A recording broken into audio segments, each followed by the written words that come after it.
안녕하세요. 오랜만이에요. 오늘은 한 30분 정도 지금 가야 되는데 오랜만에 촬영하면서 가겠습니다. 이제 6시만 돼도 깜깜해지네요. 그쵸? 오늘 온도가 영하 11도 이렇게 내려갔었잖아요. 그래가지고 제가 잘 사용하는 기능이 뭐냐면 블루링크라고 시속 30km 과속 신호위반 앱을 꼭 단속 까셔야 됩니다. 구간입니다. 현대차는 이어서 우회전하세요. 블루링크라는 약 앱이 200m 있어요. 앞 우회전하세요. 오른쪽 차로를 이용하세요. 약 200m 앞 시속 네, 굉장히 30km 많이 과속 신호위반 단속 구간입니다. 잠시 얘기를 후 해주네요. 우회전하세요. 네, 이어서 시속 알겠습니다. 30km 과속 신호위반 단속 구간입니다. 그래서 블루링크를 깔고 제가 지금 10분 정도 예열을 하고 나왔거든요. 그래서 지금 열선과 그다음 핸드 약 300m 앞 좌회전하세요. 왼쪽 차로를 이용하세요. 핸들도 과속 방지턱이 지금 있습니다. 네, 열선으로 해서 네, 그렇게 춥진 않습니다. 그리고 여기 보시면 제가 딜리버 온이라고 딜리버래요. 드라이버 온이라고 운전자 혼자서 할 때는 이렇게 해주면 되고요. 네, 제가 좌회전을 과속 살짝 방지턱이 했더니 있습니다. 뒷차가 가까웠나 봐요. 이럴 때 소리가 났고요. 꼭 블루링크 앱을 까는 게 중요합니다. 왜 자꾸 좌회전을 하러 가죠? 이거랑 이거랑 안 맞는데.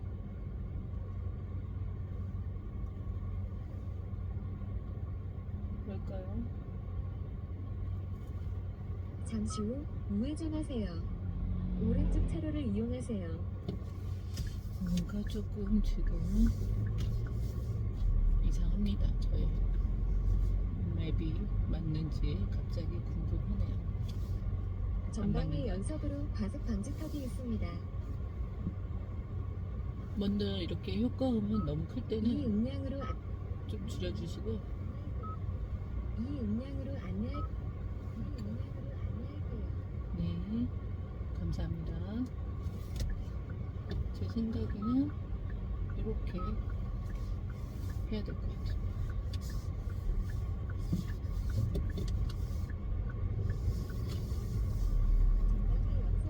지금 많이 막히는 시간이네요. 다 이유가 있어서 내비가 방향을 잡아줬던 것 같습니다. 일단 저는 이 차를 되게 비싸게 구입했습니다. 3,700, 차값만 3,700이니까요. 그리고 취득세까지 하면은 3,800이 훌쩍 넘죠. 근데 제가 처음에 이 차를 구입하게 된 거는 카닥이란 TV가 있는데 굉장히 재밌어요. 카닥 TV에서 이 코너에 대해서 설명을 해줬는데 가성비 굉장히 좋다. 2,500에 가솔린을 뽑으면 좋다고 했어요. 그래서 어떻게 보면 그 말이 맞는 건데요. 제가 나이가 있다 보니 계속 이렇게 가격이 올라갔어요. 이제 40대 중반이다 보니까 이 차가 저에게 몇 번째 차가 되겠는가 이런 생각이 들잖아요. 솔직히 이제 마지막으로 한 번, 두 번 정도 남았다고 생각이 들어서 했는데 이 차랑 전기차랑 엄청 고민을 했는데 저 같은 경우에는 1년에 2만 이상은 타겠더라고요. 그러면 전기차가 좀 더 낫지 않았나. 그리고 가솔린은 주유를 굉장히 자주 해야 되거든요. 근데 하이브리드는 진짜 훨씬 가솔린 2번 할 때 한 번 정도? 제가 볼 때는 그런 느낌이고요. 이게 풀로 다 찰 때 제 운전 습관에 따라서 틀린데 대략 700km 정도 된다고 나오더라고요. 그러니까 나쁘지 않는 것 같고요. 뭐 한 4, 5만 원 정도 넣으면 꽉 찹니다, 차가. 네. 그래서 옛날에 그랜저를 몰고 다닐 때는 8, 9만 원까지, 아까는 10만 원까지 찼는데요. 총 길이수는 또 벌써 기억이 나지 않습니다. 남편이 아직 몰고 있기 때문에 한번 확인을 해봐야 될 것 같습니다. 근데 이제 제가 요즘 드는 생각은, 가솔린 2,500 정도 하고 현대 기아차가 진짜, 그래도 제가 이 차들만 타봤지만 그래도 정말 가성비, 그 다음에 성능, 기능 이런 것들도 좋고요. 마음에 많이 듭니다. 근데 요즘 보니까 코나 살 바에는 투싼을 사겠다 이렇게 하더라고요. 왜냐면 투싼이 크고 가성비 엄청 좋은 차는 정말 맞는 것 같아요. 그래서 저도 그 생각을 하고 남편하고 같이 타봤는데, 남편이 키가 181이거든요. 저는 165고. 그래서 남편이 금사빠예요, 금사빠. 뭐 이렇게 보면은 바로 사랑에 빠지는. 그래서 이 차가 막 너무 좋다. 자기 키가 큰데 전혀 불편하지 않다. 뒤에도 타서 넉넉하다 막 이러더라고요. 그래서 저는 훨씬 키가 작기 때문에 맞아, 그렇구나, 당신이 그렇게 느낀다면 뭐 이러면서 타봤는데, 사실 이제 저희 아들도 거의 중1인데 177 정도 되거든요. 진짜 얘가 엄청 먹어요, 엄청. 그래가지고 이제 얘가 6월달만 해도 170 언저리였는데 지금 키가 정말 너무너무 커가지고 조금 더 큰 차를 샀으면 어땠을까. 걔랑 나랑 이제 바꿔서 앉아야 되나, 4인이 이용할 때는, 이런 생각마저 들더라고요. 그래서 지금 생각에는 제가 가솔린을 하고 한 1200 정도는 현대 기아차를 샀으면 어땠을까, 이런 생각이 좀 들긴 하는데요. 사실 코나는 진짜 내부도 마음에 들고요, 외부도 마음에 듭니다. 저는 뒷모양은 약간 아쉬운데 앞모양이랑 뭐 이런 것들은 저의 마음에 쏙 들고요. 왜냐면 거의 사실 제가 이 차를 혼자서 90% 이상 사용합니다. 그래서 저한테 혼자서 운전하기에 딱 좋고 가분하죠. 제가 말했죠, 5.9% 이율이라서 제가 정말 눈물을 머금고 전에 현금 결제를 했거든요. 그래서 되게 뭔가 돈이 다 나간 느낌이에요. 제가 한 1,000만 원만 좀 하고 나머지는 하려고 했거든요. 그리고 돈이 오늘 지금 1년 전에 제2금융권에 가입했던 돈이 5.9%의 이율로 오늘 만기예요. 만기라서 되게 기분이 좋은데, 다시 재예체할까 했더니 4.2% 정도 되더라고요. 그래서 1년 사이에 진짜 예금 금리가 많이 내려갔구나, 그런 생각이 들고요. 사실 저도 무튼 이게 전세비를 빼서 일부를 예치해 놓은 거라서요. 다시 이제 전세금 돌려주고 그 집으로 돌아갑니다. 일이 있어가지고 원래 직장은 인천인데 제가 가족들과 함께 지방에 내려가서 2년 정도 지금 지내다가 저만 어떻게 하다 보니까 먼저 한 6개월 먼저 복직을 하게 됐는데요. 그러면서 지금 거의 주말마다 제가 내려가고 있거든요. 130km 정도 되더라고요. 그래서 왕복 260km니까 지금 어마어마하죠. 제가 지금 6개월이 조금 넘었는데 이 차를 탄지 지금 14,000을 육박하고 있어요. 그래서 제가 6개월 만에 14,000이면 또 6개월 만에 14,000, 거의 3만에 가깝지 않습니까? 근데 하이패스 비용이 6,900원씩 드는 거예요. 그러면 왕복이면 꽤 많이 들죠. 그래서 막 전기차를 막 살까 막 이렇게 마음이 바뀌어 막 했거든요. 근데 내 남편이 그래도 우리가 이 차를 모는 게 낫다. 이제 다시 바꾸려면 돈이 또 많이 드니까. 그래서 정신을 차리고 네, 지금 이 차도 되게 만족하는데 하이브리드는 하이패스가 반값이 아니더라고요. 몇 년 전에는 반값이었는데 시시각각 변하는 거에 제가 적응을 못하네요. 그래서 그 부분이 좀 매우 안타깝고요. 그래도 진짜 하이브리드는 진짜 기름 넣어 가는 날이 훨씬 줄어들어서 제가 다시 이제 가족들이 이제 올라오기로 했거든요. 그래서 그러면 많이 타지는 않겠죠. 그만큼. 그러면 또 괜찮을 거예요. 근데 이제 저도 직장이 이렇게 지역을 좀 옮기거든요. 몇 년에 한 번씩. 근데 내년에 이제 옮기게 돼서 또 복불복이라 거리가 먼데 갈 수도 있어요. 그래서 지금 약간 이게 예정되지 않아서 조금 혼란스러운 상태입니다.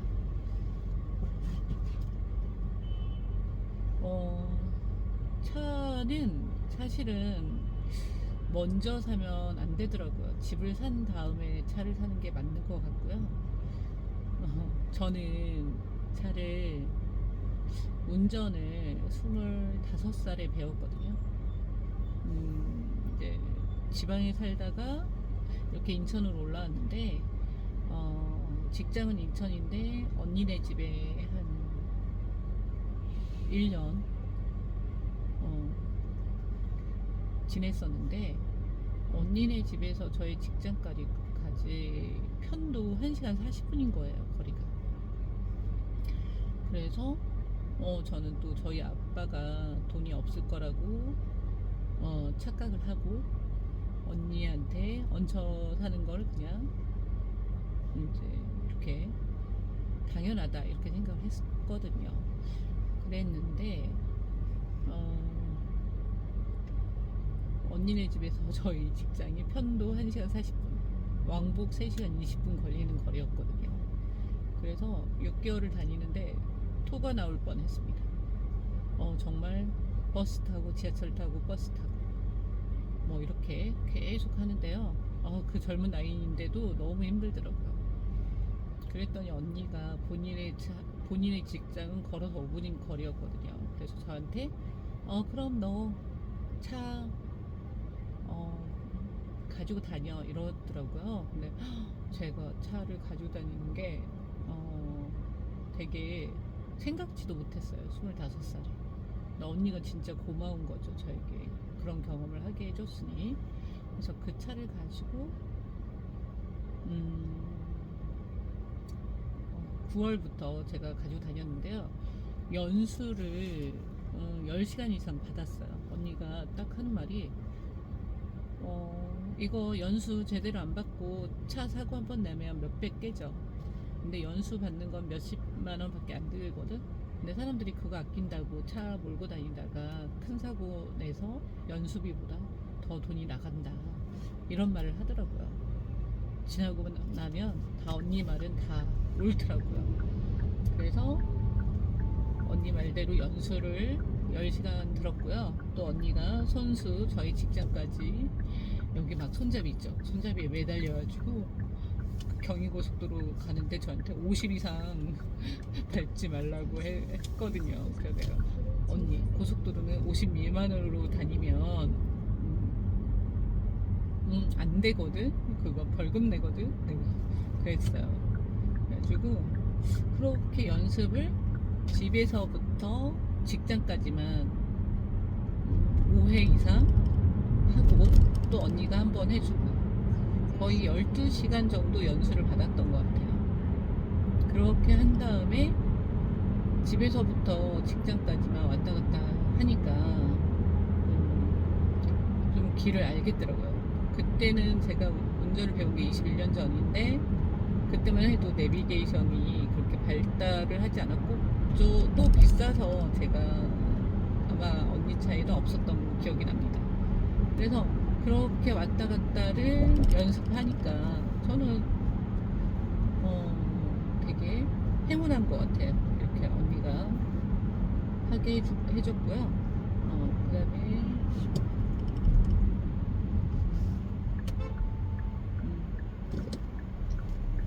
다음에 제가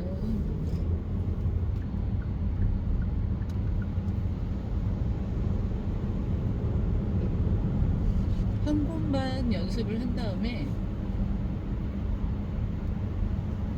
그 한 지점만 연습을 한 다음에 그 좌회전 우회전이 충분히 되거든요. 왜냐면 아는 길이잖아요.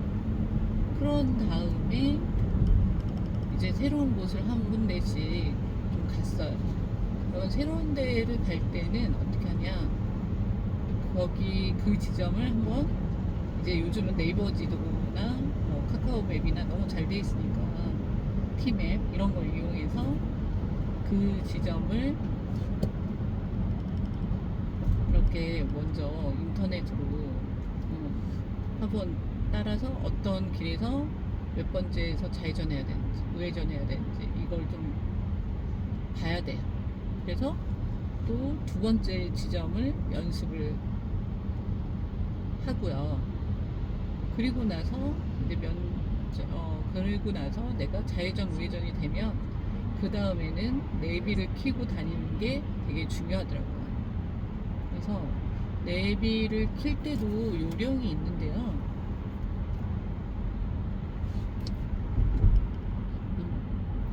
내비도 요령이 있습니다. 지금 초보 운전자들은 잘 아실지 몰라도 잘 모르실 거예요. 내비에서 지금이라고 하면 지금 바로 나오는 쪽으로 나가면 돼요. 지금이다, 우회전이다. 그러면 내가 바로 나오는 대로 나가면 거의 맞습니다. 그리고 만약에 틀렸어도 그냥 내비가 또 알려주니까 멈추시면 안 되고 그냥 직진하시면 길은 다 통해 있기 때문에 좀 돌아서 가더라도 그렇게 가는 게 좋고요. 제가 그거를 처음에는 잘 몰랐어요. 1차선이 추월 차선인 거를 잘 모르고 옛날에는 1차선에서 뭐 100이면 100으로 달렸었거든요. 그랬더니 언니가 엄청 뭐라고 하더라고요. 1차선은 추월 차선이기 때문에 속도가 더 빠르게 추월할 때만 이용하는 거다. 그러니까 1차선은 진짜 여러분들 추월할 때 하거나 아니면 속도가 내가 좀 빨리 달릴 때 해야지 정속 주행으로 거길 다니시면 큰일 납니다.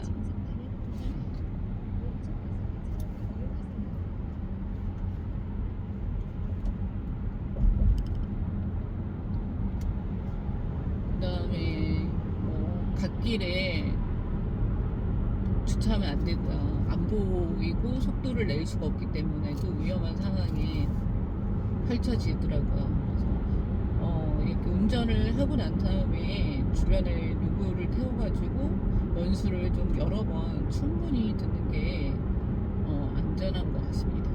그리고 뭐 안전벨트는 당연히 착용을 하시는 게 맞죠. 그래서 저는 어찌됐든 그렇게 해서 25살에 운전을 배웠는데요. 제가 차를 산 건 아니잖아요. 언니가 차가 있었고 제가 이제 뭐 보험료라든지 기름값이라든지 이런 거 있는데요. 나중에 생각해 보니까 언니한테 너무 고마운 거예요. 언니가 여러 가지로 저 운전면허도 따게 해주고 이런 것들을 해줬거든요.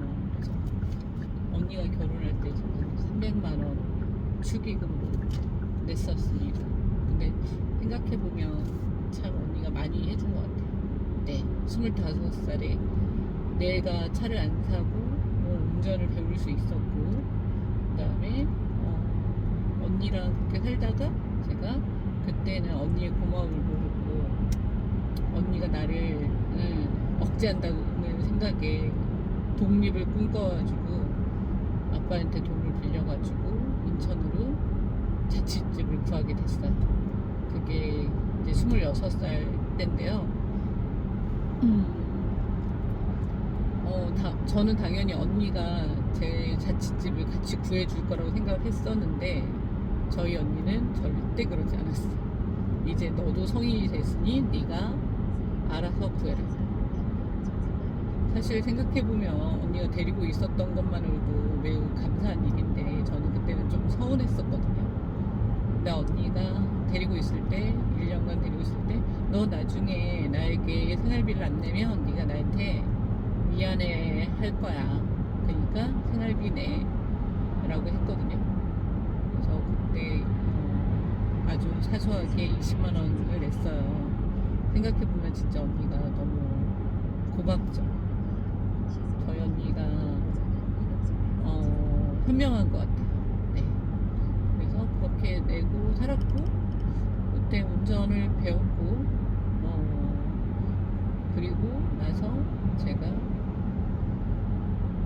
이제 집을 먼저 샀죠. 그리고 다시 31살쯤 차를 갖게 됐어요. 처음 차는 여러분들도 많이 생각해 보겠지만 가장 유명한 경차였던 마티즈를 사게 됐는데요. 그때 결혼도 맞물리면서 되게 재밌게 차를 사게 됐는데요. 제가 부천에 살고 있었고 직장은 인천이었는데 이게 경계선이라 버스가 없었어요. 버스가 없고 그래서 제가 어떻게 다녔냐면 부천 상동에서 부계동까지 자전거로 타고 다녔거든요. 걸어서는 25분 30분 그 다음에 자전거로는 한 10분 15분 이래서 자전거를 한 1, 2년간 타고 다녔는데요. 저희 엄마가 굉장히 안쓰럽게 저를 보셨어요. 너 자전거 타고 다니냐, 비가 올 땐 어떻게 다니냐. 그래서 제가 그때 비가 오면 비 옷 입고 탈 수 있고 나는 능숙하기 때문에 우산을 들고도 탈 수 있다 막 이랬거든요. 근데 저희 엄마가 너무 제가 안쓰러웠는지 경제권이 없었던 엄마가 이렇게 그때 칠순이었던 것 같은데 생일 칠순 되기 전에 그 생일이셨는데 그걸로 한 100만 원 정도 있으셨나봐요. 그래가지고 차를 사주겠다 그러더라고요. 그래서 내가 엄마가 돈이 없는 거 뻔히 아는데 엄마 돈도 없는데 난 돈 버는데 엄마가 뭘 사줘 그랬거든요. 그러면서 엄마가 얼마 있는데 그래도 엄마가 100만 원 이러시는 거예요. 그래서 내가 엄마 돈보다 내가 더 많으니까 내가 알아서 할게요 이랬거든요. 근데 언니 오빠들이 엄마가 너의 차를 사주면 얼마나 기분이 좋으시겠니 이렇게 말을 하더라고요. 그래서 내가 그래 엄마 날 차를 사주면 되게 또 의미 있어 하실 수도 있겠구나. 그래서 알겠다. 그래서 그때 옥비드의 공매에 들어가서 제가 비스트라는 차를 42만 원에 나왔더라고요. 그래서 한 60 얼마에 낙찰을 받고 보험료 내면 100만 원 정도 쓰니까 그렇게 하겠다 생각하고 엄마한테 알겠다 엄마 그러면 차를 사겠다 그랬더니 엄마가 그래 새 차 살 거야 헌차 살 거야 이러더라고요. 그래서 내가 엄마 돈이 어디 있어 중고차 사야지 그랬더니 그래 네 돈으로 중고차 사든 새 차 사든 네 돈인데 알아서 해 이렇게 얘기를 하는 거예요. 이게 한 2-3달 만에 엄마가 마음 바뀐 거였거든요. 그래서 내가 알았어 이랬죠. 그랬더니 알고 봤더니 엄마가 좀 제가 어이가 없잖아요. 엄마가 먼저 사준다고 해놓고는 저한테 네 돈으로 살 건데 새 차면 어떻고 중고차면 어떠니 알아서 해 이랬다 이러고 아빠한테 이 상황을 얘기를 했어요. 그래서 아빠가 막 엄청 웃으시는 거예요. 그러더니 엄마가 옆에서 내가 예금해놔서 돈이 묶여서 못 사주는 거야 이러시더라고요. 어우 저희 오빠 귀여우시죠? 그래서 내가 아니 그렇다고 그래서 입찰을 했었는데 그때가 2008년도였을 거예요. 근데 경기가 그때도 안 좋았어요. 리먼 사태가 일어났던 때라서. 그래서 그 얘기를 옆에서 아빠가 막 듣더니 무슨 차가 100만 원도 안 하냐? 그럼 아빠가 사줄게. 너 이러시는 거예요. 그래서 내가 우와 진짜요? 그 아빠가요? 또 에이 엄마처럼 또 이러시는 거 아니에요? 그랬더니 아니라고 했는데 더 웃긴 건 저희 언니 오빠들이에요. 저희 언니 오빠들이 야 중고 위험해. 아빠가 어차피 사주는데 새 차로 사주라고 해. 이러는 거야. 생각해보면 진짜 언니 오빠들이 되게 착해요. 저희 언니 오빠들이. 그래서 알겠어 이랬는데 저희 아빠가 경기 상황이 안 좋으니까 차값이 떨어질 거야. 그럼 그때 뭐 사줄게 뭐 이렇게 얘기도 하시는 거예요. 그래서 내가 이제 갑자기